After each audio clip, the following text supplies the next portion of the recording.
Good morning students, I am here today to explain the civics chapter number 8, struggle for equality. And what we know about equality, is there any equality in our society? No.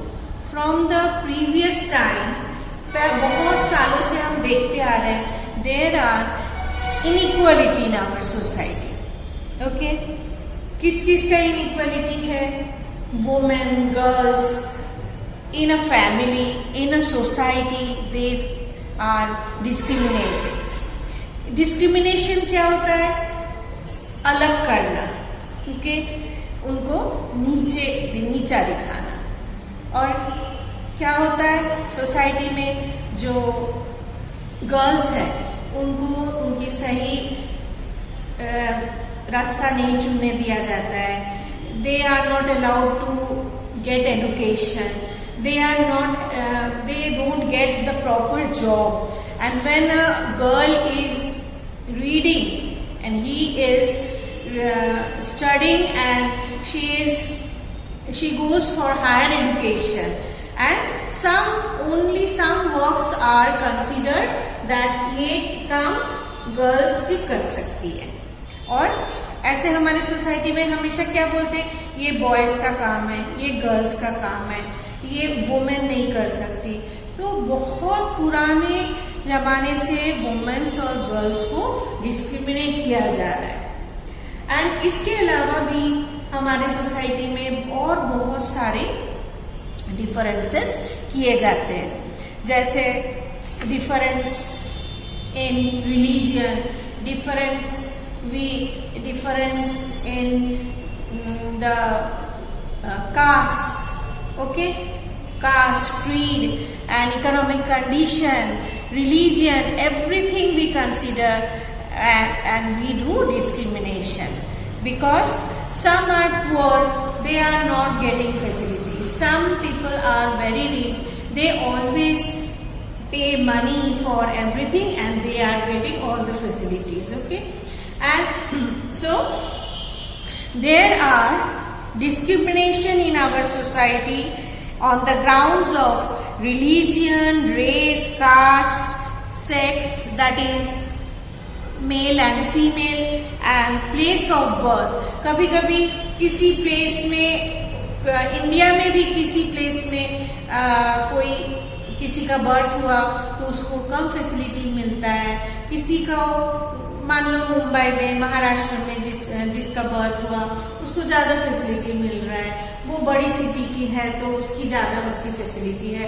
कोई छोटी city से आ रहा है तो उसको कम facilities है, तो उसको चांस नहीं दिया जाता है. So there are so many grounds of discrimination in our society. But our constitution, the Constitution of India has mentioned some of the clauses, and so that the discrimination in the society should be eradicated. उसको हटाने के लिए बहुत सारे constitution में बहुत सारे clauses डाला हुआ है, इसलिए कि इक्वालिटी लाने के लिए. That when the writers of the constitution they made the draft, they wanted that there should be no discrimination in our society. कोई डिस्क्रिमिनेशन नहीं होगा. उनको क्या लगता था, कोई किसी को नीचा नहीं दिखाएगा, सबको सेम फैसिलिटीज मिलेगा, सब एक जैसे रहेंगे. कोई मेन वुमेन नहीं होगा, कोई पुअर रिच नहीं रहेगा, सबको एक जैसे फैसिलिटीज मिलेगा. And so the directive principles were added in the constitution. तो उसमें क्या क्या है डायरेक्टिव प्रिंसिपल्स में? First one, equal pay for equal work, that is for main और वुमेन. अभी क्या होता भी है कहीं पे भी एक मैन और वुमेन काम करने जाते हैं तो उनको अलग अलग पेमेंट दिया जाता है. ओके, जो वर्कर्स है, जो मेन है उनको ज्यादा दिया जाता है, वुमेन को कम दिया जाता है. And in our directive principles that it is mentioned that this difference should not be there in our workplace. Okay, then just and human condition for work. That means when the women, when they will go to work, there will be no discrimination, and then कोई भेदाभेद नहीं रहेगा और सबको अपना अपना काम करने का उनकी जो अवस्था मिलेगा. That means they will get the situation that or condition for work.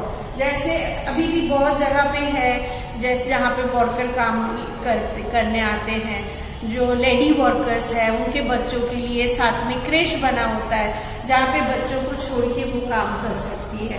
तो एक अच्छा सा कंडीशन रहेगा जहाँ पे मेन वुमेन सब अच्छे से काम कर सकते, एक साथ मिलके काम कर सकते. कोई वहाँ पे वुमेन है तो उनको छोटा नहीं करेंगे, उनको कोई प्रॉब्लम नहीं आए, तो हर चीज के बंदोबस्त होगा. Thirdly, social order in which justice shall spread. And in the society there will be justice. सब एक जैसे होंगे. There will be no difference on the ground of caste, creed, religion and the economic condition and the birthplace etc. जैसे कोई भी society में कोई cast, creed and religion सब इन सब के लिए कोई डिफरेंस नहीं रहेगा, सब एक जैसे आगे बढ़ेंगे. और इनके साथ not only an individual, the group also will be considered. And इसके लिए क्या करेंगे, कोई अकेला इंसान नहीं, कोई ग्रुप भी होगा जो पिछड़ा है, जैसे tribal group and the lower caste, Dalits, they don't get the facilities. Okay, पहले क्या होता था, उनको अलग रखा जाता था, उनको छू नहीं सकते. एंड ट्राइबल्स तो हमेशा से ही वो बहुत दूर रहते थे और मेन सोसाइटी के साथ में उनका बैठना उठना नहीं होता था. तो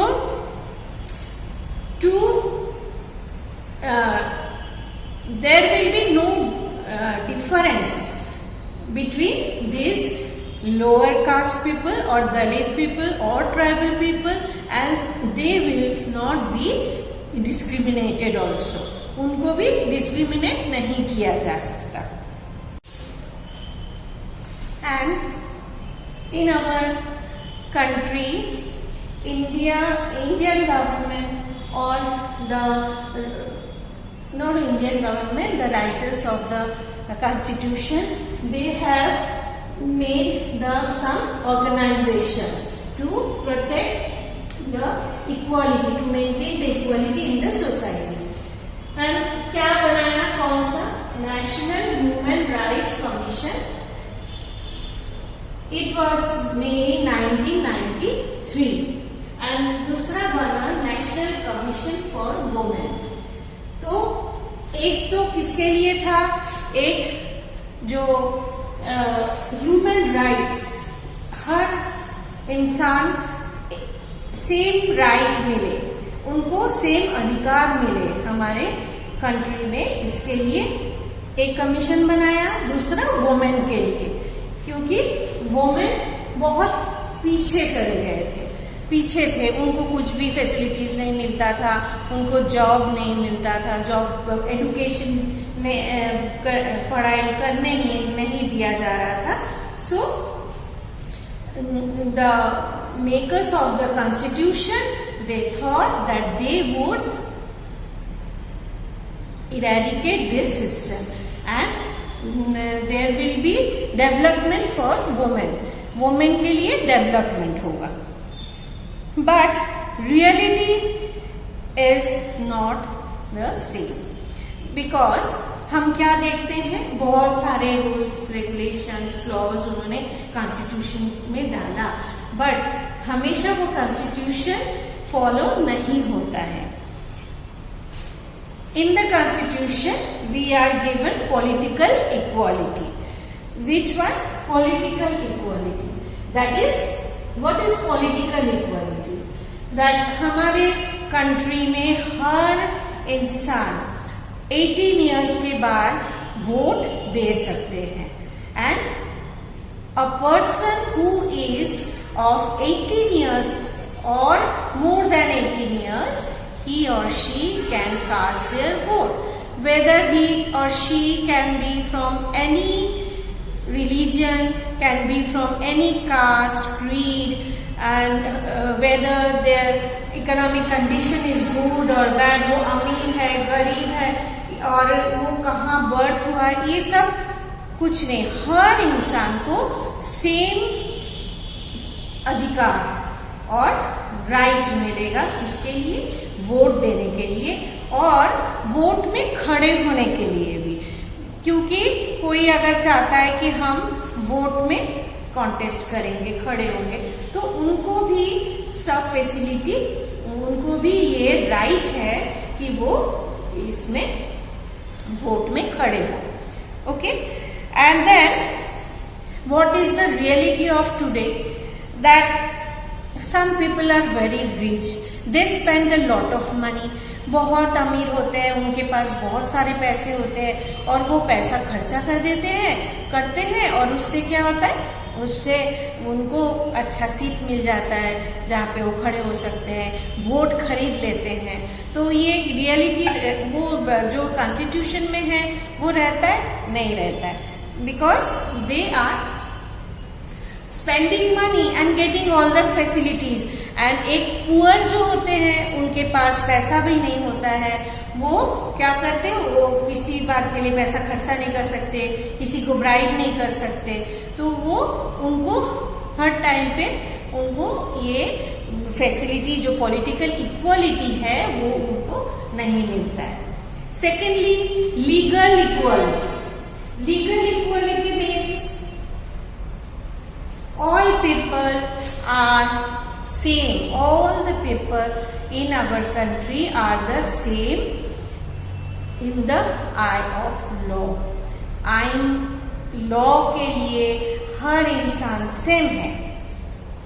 Whether he is a poor man or he is the prime minister of our country, कोई भी हो, लॉ के लिए सब सेम है. ये हमारे कॉन्स्टिट्यूशन में बताया गया है. बट इन रियलिटी हम क्या देखते हैं कि जो पैसे वाले होते हैं, जिनके पास बहुत पैसा होता है, those who are very rich, they pay a lot of money to the lawyers and then lawyers fight the case and they win. तो इसके लिए क्या होता है? कोई भी अमीर आदमी तो पैसा खर्चा करते, लॉयर को पे करते हैं और बड़े बड़े लॉयर को, तो वो अपना केस जिता देते हैं. तो गलत काम करके भी वो छूट जाते हैं. And the poor people what they will do? They don't have money to pay the famous lawyers, so always they lose the case. तो हम क्या देखते हैं कि इसमें भी कोई सच्चाई नहीं है हमारे कंट्री में, क्योंकि जो अमीर है उनको हर लॉ के लिए वो छूट भी जाते हैं. कुछ गलत काम करते तो वो छूट भी रहे हैं, केस जीत भी जा रहे हैं. लेकिन कोई अगर गरीब हो, वो कुछ नहीं करते हैं, कोई क्राइम नहीं करते हुए भी उनको बहुत बार पनिशमेंट मिल जाता है. Okay. And thirdly, socio economic equality. That is socio economic equality. That in the constitution it is stated that in society there will be no difference of caste, creed and religion, etc. But in reality there is a lot of difference. Okay, there are so many differences in our society. बहुत सारे difference हमको दिखता है. And ऐसे religion का ले लो, जैसे जो एरिया है जहाँ पे अंसारीज रहते हैं, शेख्स रहते हैं, वहाँ पे कोई हिंदू जाएगा, शर्मा जाएगा तो उसको घर मिलेगा नहीं. अगर वो घर जाएंगे तो रेंट पे मिलेगा नहीं मिलेगा. And take the opposite one also. When there is a locality of Hindu, the Muslims will not a house for rent. उनको भी रेंट में कोई हाउस नहीं देगा. तो सोसाइटी में ऐसे हर रिलीजियन, कास्ट, क्रीड सब में डिफरेंस है. जैसे कोई दलित है, लोअर कास्ट पीपल, उनको हमारे सोसाइटी में अभी भी विलेजेस में जाओ तो वहां पे भी देखोगे कि उनको बहुत मतलब नीची नजर में देखते हैं. They are not allowed to enter the temples, they are not allowed to take bath in the same ghat. Okay, so there are so many restrictions for them. तो ये सब भी है. तो ये हमारे कॉन्स्टिट्यूशन में क्या है कि सोसाइटी में कोई भी पर्सन और कोई भी group of person, they will not be discriminated. वो डिस्क्रिमिनेटेड नहीं हो सकते. But in reality it happens. Okay, then tribal people, they are adivasis. That many of the tribal people are still staying in far places in the forest, and वो forest में रहते हैं. उनको अभी भी जो प्रिमिटिव हैबिट्स है उसको फॉलो करते हैं. जैसे वो अभी भी वो फॉरेस्ट प्रोडक्ट से ही उनका दिन चलता है. खाने पीने के इंतजाम उधर से ही होता है. तो इन सबको आगे लाने के लिए तो हमारे कॉन्स्टिट्यूशन में प्रोविजंस रखा है कि कभी हम किसी इंसान को, किसी व्यक्ति को और किसी भी ग्रुप को, जैसे दलित है, आदिवासी है, किसी को हम डिस्क्रिमिनेट नहीं कर सकते हैं. They will be considered as the same. Okay, कोई भी इंसान अलग नहीं हो सकता, सबको सेम फैसिलिटीज मिलेगा. लेकिन in real life it is not happening. Now for this, हमारे समाज में, in our country and in outside our country, in the world, there are so many countries where the people, they struggled for this discrimination. Okay, ये discrimination के against में struggle किया. हमारे देश में ये सब था, अनटचेबिलिटी, रिलीजन का, और ये सब डिफरेंस है. मेन वुमेन डिफरेंस है. और बहुत सारी कंट्रीज ऐसा है, जैसे यूएसए, जैसे साउथ अफ्रीका, यहाँ पे बहुत रेशियल डिफरेंस है, रेशियल डिस्क्रिमिनेशन. जैसे ब्लैक एंड वाइट, इनके लिए भी बहुत सारे स्ट्रगल्स हुए हैं. And to get rid of this system, the people, they struggled. Okay, in America, what we have seen, that Martin Luther King Jr., okay, he was the leader of the struggle against the racial discrimination. वो क्या थे? Leader थे, और उन्होंने सबको एक साथ करके किसके अगेंस्ट में लड़ाई किया? Racial discrimination. And it started in 1955, 1st December, when a lady whose name was Rosa Parks, and she refused to give a seat to a white man.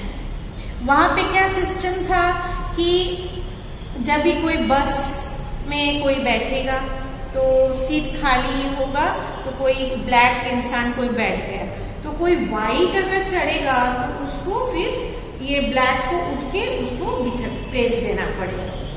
And this was not fair, I think.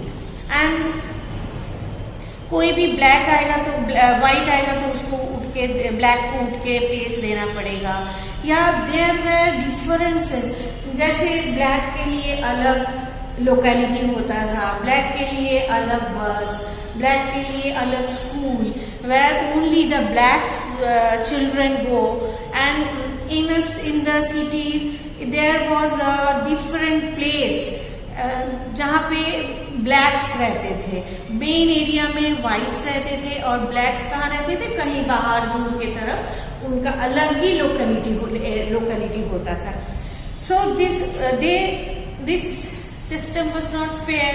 सो रोजा parks she protested first क्या किया उन्होंने कि वो office से बहुत थक के घर जा रही थी तो बस में बैठी थी. She was a black woman and white man, fair man, he got into the bus, but Rosa Parks refused to give the seat to that man. तो उन्होंने बोला मेरे को सीट नहीं देना है, मैं बहुत थकी हूँ, मैं नहीं दे दूंगी. Then what happened? Then she was arrested. उनको अरेस्ट किया गया और बस उसी टाइम से सभी ने हर जगह पे प्रोटेस्ट करना शुरू हो गया कि नहीं, उन्होंने शुरुआत किया तो उसकी कंटिन्यूएशन चालू हो गया. Then what happened?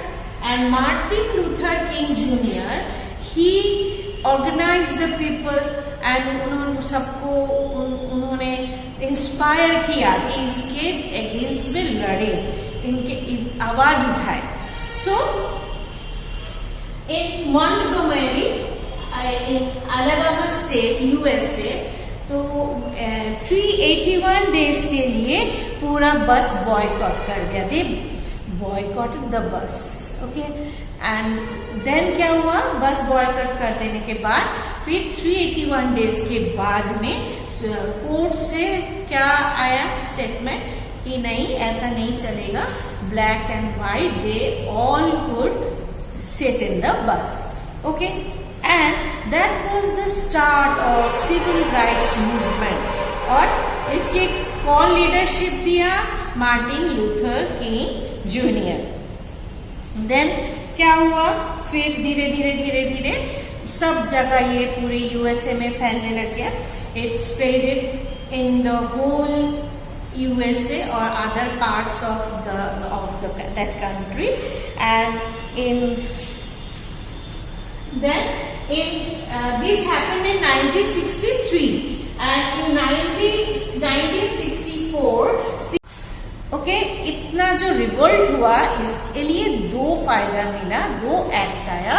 One is Civil Rights Act in 1964 and second one Voting Rights Act in 1965. And they were not also allowed to give their vote, to cast their vote. उनको vote भी नहीं दिया जाता था.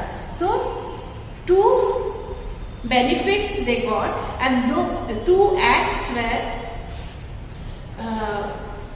there, Civil Rights Act in 1964 and Voting Rights Act in 1965. Now, South Africa. In South Africa, there was also so many differences among the white and blacks. Okay, and black जो होते थे उनके लिए अलग लोकेलिटी होता था, city के बाहर वो अलग से रहते थे, उनके लिए कोई फैसिलिटी नहीं था, उनके बच्चों के लिए अलग स्कूल होता था, सब कुछ उनको अलग, बस में नहीं, वर्क में नहीं, किसी में उनको फैसिलिटीज नहीं. तो they were also very sad and they wanted to revolt. And then in 1961, Nelson Mandela, who made an organization named African National Congress. उन्होंने क्या बनाया? African National Congress बनाया. और ये जो ऑर्गेनाइजेशन है इसको कुछ दिन में ही जो वाइट्स थे उन्होंने उसको बैन कर दिया कि ये organisation, this organisation was ban and Nelson Mandela was arrested. He was arrested in 1961 एंड 2 years तक उनका ये केस चला. And after 2 years he was imprisoned for his lifetime. That means he got life imprisonment. उनको पूरी जिंदगी के लिए जो पनिशमेंट मिलता है जेल में वो मिला. उसके बाद then after so many years he stayed in the jail and the whole world protested against this incident and पूरे वर्ल्ड में उनको ये बात को लेके प्रोटेस्ट हुआ and after so many years in 1990 he was release from the jail and लगभग 1961 से 1990 तक कितना इयर्स देखो उन्होंने जेल में बिताया। उसके बाद में इन 1994 he again was elected. He stood in the election and then won election in 1994 and all of his life he worked for the black के लिए उन्होंने बहुत ज्यादा काम किया एंड उन्होंने फिर 1994 में इलेक्शन जीत के वो he became the president of south Africa and in 1999 he retired. तब तक उनकी उम्र भी हो गई थी क्योंकि उनकी ज्यादा टाइम तो उनको जेल में ही बीत गया।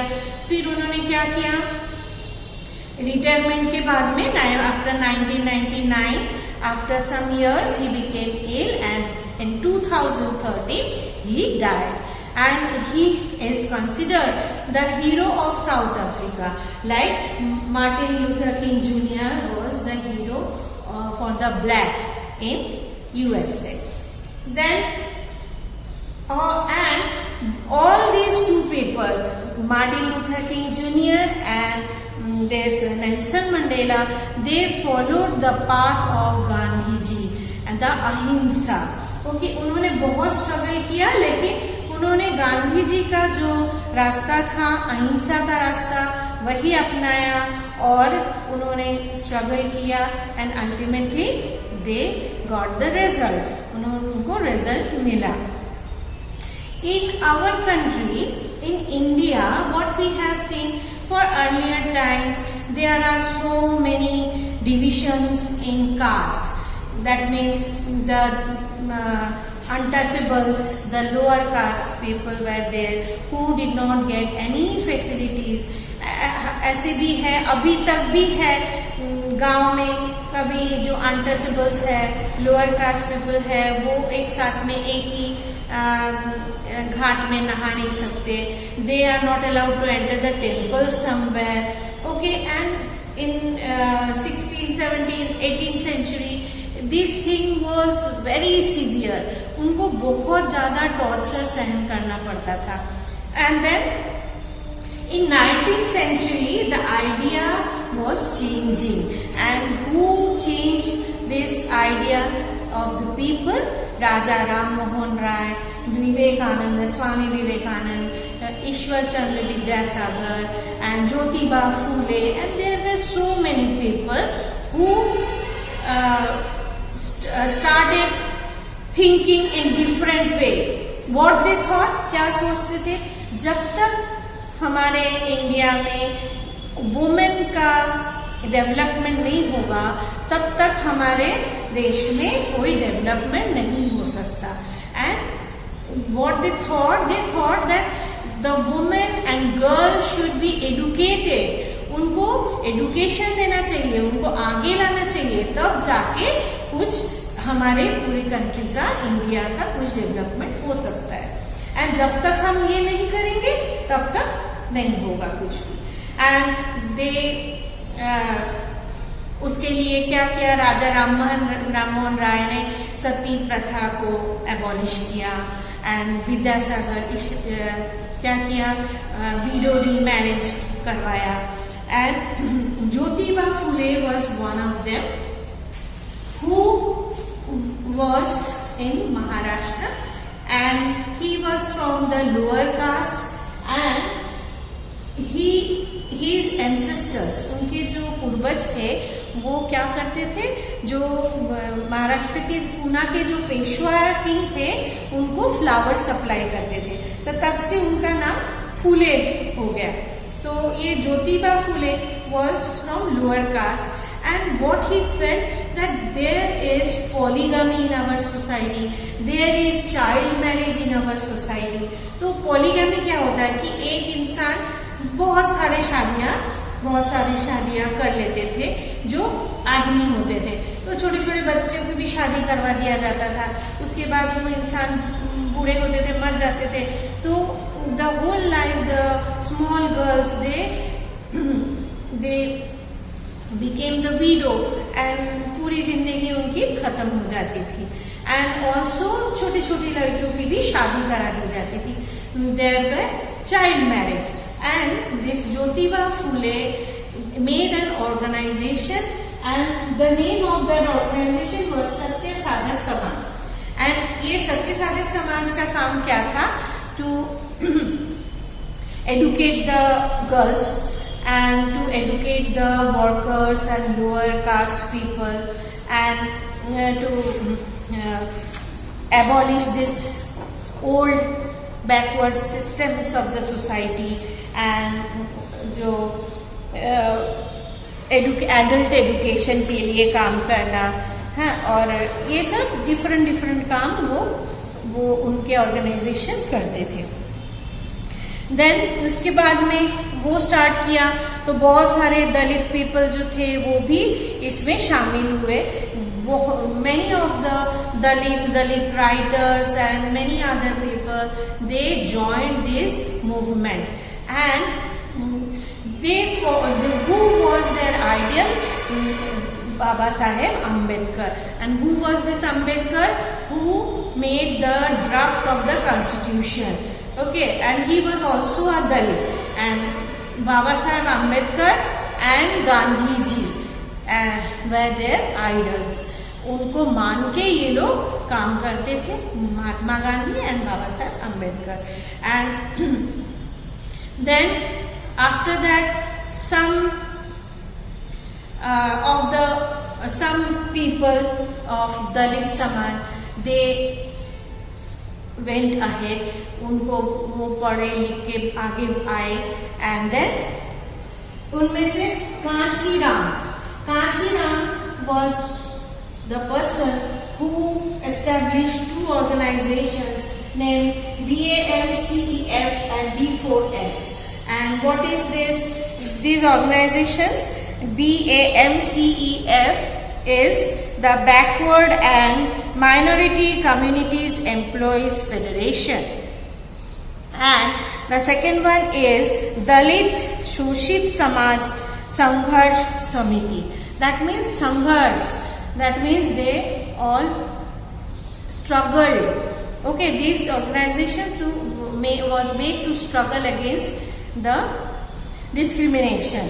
And then Kansiram established BSP, Bahujan Samaj Party, and now also this party is working and in India, and now Mayawati is the main leader of this party. And this party now also participate in the elections. And so in India also there were so many people who struggled against this discrimination of the religion, discrimination of the Dalit caste and women, girls, for everything. Okay, and in my next video I will explain about Tawa Matsya Sangha and their achievements.